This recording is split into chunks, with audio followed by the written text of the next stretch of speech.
कभी कभी ना जो सबसे गहरे जवाब होते हैं वो सबसे सीधे साधे सवालों में ही छिपे होते हैं। आज हम एक ऐसी ही बड़ी प्यारी सी कविता को समझने की कोशिश करेंगे जो हमें सवालों की एक जादुई दुनिया में ले जाएगी।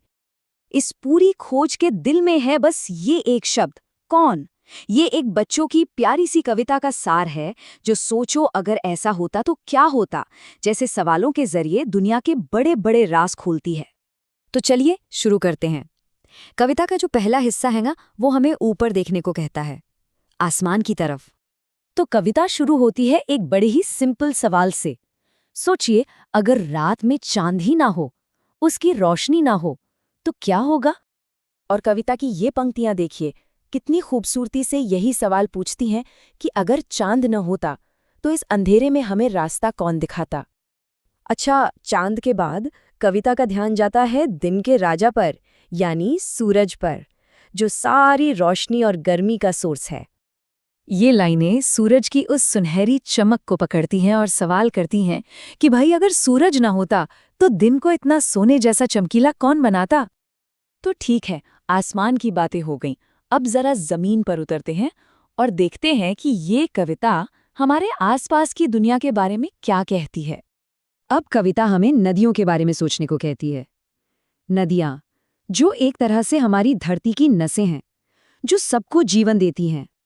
और ये पंक्तियां पानी के इस बेशकीमती तोहफे की अहमियत को कितनी सादगी से बताती हैं। नदियों के बाद अब बारी आती है पहाड़ों की, और सवाल ये है कि वो जो मीठे झरने बहते हैं वो कहाँ से आते हैं। ये लाइनें पहाड़ों और उन मीठे झरनों के बीच का जो खूबसूरत कनेक्शन है ना, उसको सामने रखती है।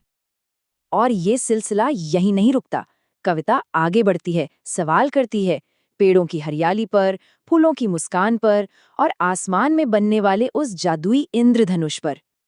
और यहीं पर कहानी में एक बहुत ही जबरदस्त मोड़ आता है।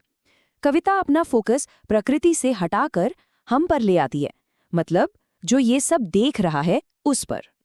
और फिर आता है इस पूरी कविता का सबसे जरूरी, सबसे गहरा सवाल, अगर हम ही ना होते तो बोलो ये सारे सवाल उठाता कौन। तो देखिए, ये कविता सिर्फ प्रकृति के बारे में नहीं है, ये हमारे और प्रकृति के रिश्ते के बारे में है, और सबसे बढ़कर सवाल पूछने की हमारी इस अनोखी ताकत के बारे में है। एक तरह से ये चेतना पर, मतलब कॉन्शियसनेस पर सवाल है। क्या इस ब्रह्मांड की खूबसूरती का कोई मतलब होता अगर उसे देखने वाला, उसकी तारीफ करने वाला कोई होता ही नहीं। अच्छा, अब एक बहुत ही मजेदार बात, ये जो इतनी गहरी कविता है ना, ये असल में बच्चों की एक टेक्स्ट बुक का हिस्सा है। और इससे पता चलता है कि कविता को सिर्फ पढ़ने के लिए नहीं बनाया गया है।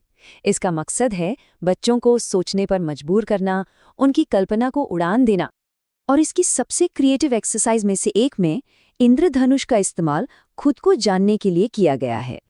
मतलब इंद्रधनुष का हर रंग एक पर्सनल सवाल से जुड़ा है। ये प्रकृति के रंगों को एक बच्चे की अपनी जिंदगी से जोड़ने का कितना खूबसूरत तरीका है ना।